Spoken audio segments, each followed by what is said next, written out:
out process, everything got ragged out. But it now means that as soon as you connect the battery, the fuel gauge is on, the USB is on, basically half of the dashboard is on, so we've got a massive battery drain. So what we're going to do is, rather than go through the wires and find the problem, we're just going to be installing that battery cut-off switch. So I'm just going to turn this light off because that's quite bright.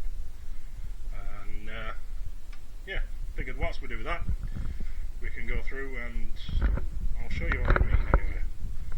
So here we've got, so key in.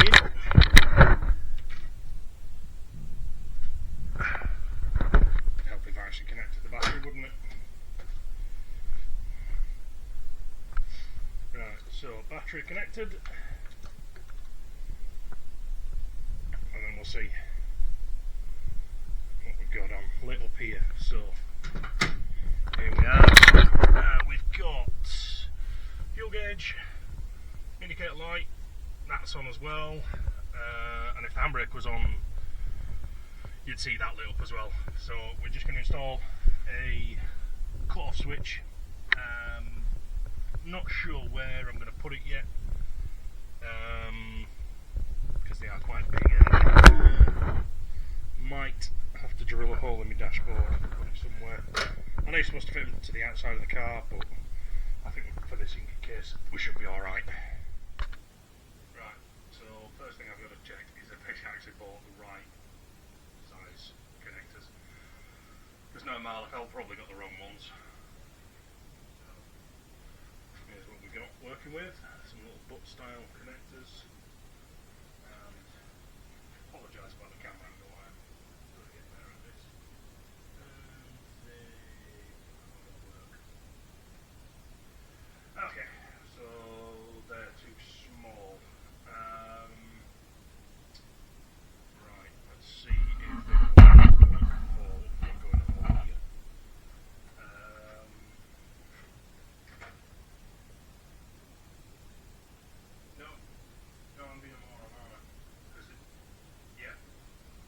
They will work.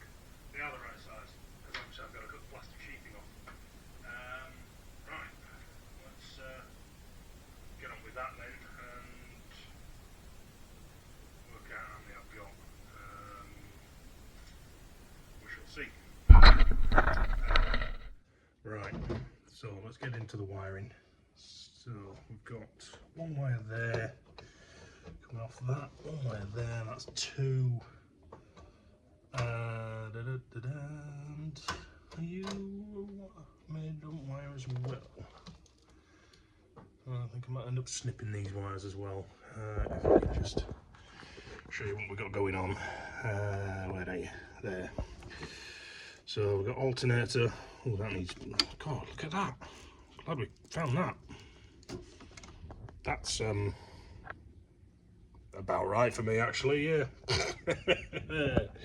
Oh Christ. Right, so we got that one, there goes the main one there. Let me put you back over here.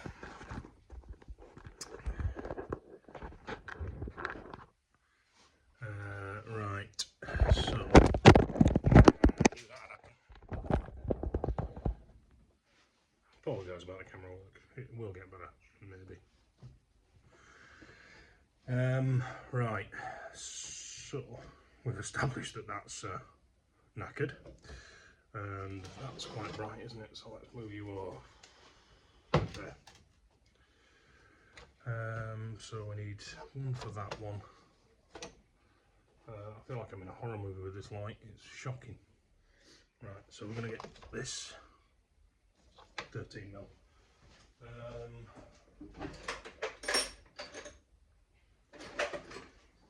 This is not going to be the most linear program you'll have ever watched. No. So stick with it, it will get better.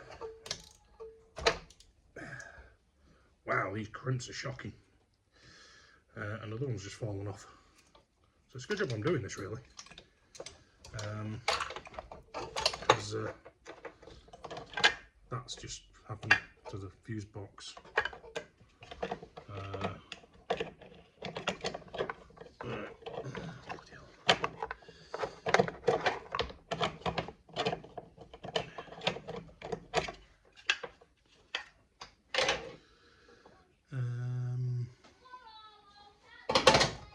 So we've got this bit here, haven't we? So that's to the alternator. Got 10mm off of that. That is again another buggered clamp.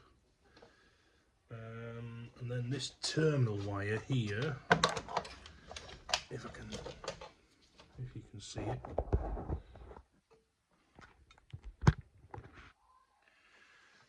And then we've got the main wires here that's going into ignition main 30 amp. So I'm going to have to cut and splice all these as well. Right, so we've got a fair bit of splicing to do and some repairs. Looking at this, yeah, right, let's crack on. Let's get on with it.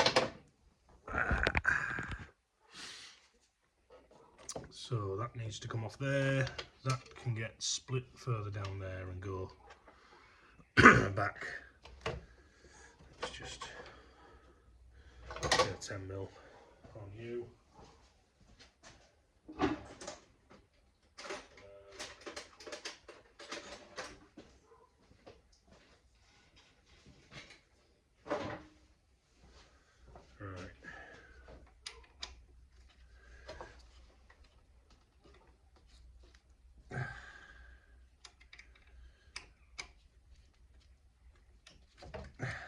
This is what I've got to work with. That's my 10mm spanner. I don't know where my other one is. Probably still under the car actually, from the gearbox. We'll go into the gearbox next time, if you're still tuned in by now, because like I said, this is not going to be the most linear program you'll have ever watched, but it'll be real. Okay, so I've just taken the wire off the alternator, and this crimps on as well. So it's quite a good job we've done this really. I hope they've got enough crimps left to do the wire, because that hasn't taken it all. I'm glad that we found that actually, because that would have probably caused a fire somewhere down the lines. Because that hasn't even taken it all. Look at that. It's not even crushed it. Awesome. Right. We'll be back. So we've got a new end on here. I don't have the right connectors. I'll have to buy some more. And I've got all either too small for the diameter of the cable, or too small for the connectors. So I'll have to revisit this another day. Right, so we're going to need a lot of connectors. I'm starting to wonder if this is the best course of for this application, because it's going to be a lot of splicing and cutting wires, and I think it's going to be more of a fire hazard than it needs to be. I could just disconnect the battery every time I use the car. Do I want to be doing that? Wonder if I can get a remote battery cut off, but I'd still probably need to cut wires. There's going to be a lot of cable, a lot of connectors, and I need to think, because I'm not quite sure what I'm going to be doing here, or well, half this project is me not being sure of what I'm doing here, to tell you the truth. But yeah. long and short of it, I don't have enough cable and connectors to make this work. I think I'm going to create more of a fire hazard doing this than I'd like to. We might have to come back to this another day and see what else we can do. Season is rolling around pretty quick. I still need to get the gearbox back in. I told you that bit. So last year when we finally got it MOT'd, drove it around the block, and that was good enough test drive for me, so I took it on a 86-mile journey to a friend's track day, drove it home again, and I've been battling an oil leak ever since. The gearbox came out because I didn't think it was the rear main seal, but it's not.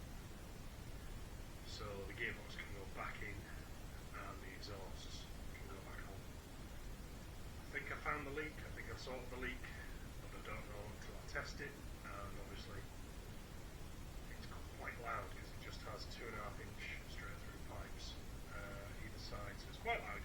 So I need to put the gearbox back in,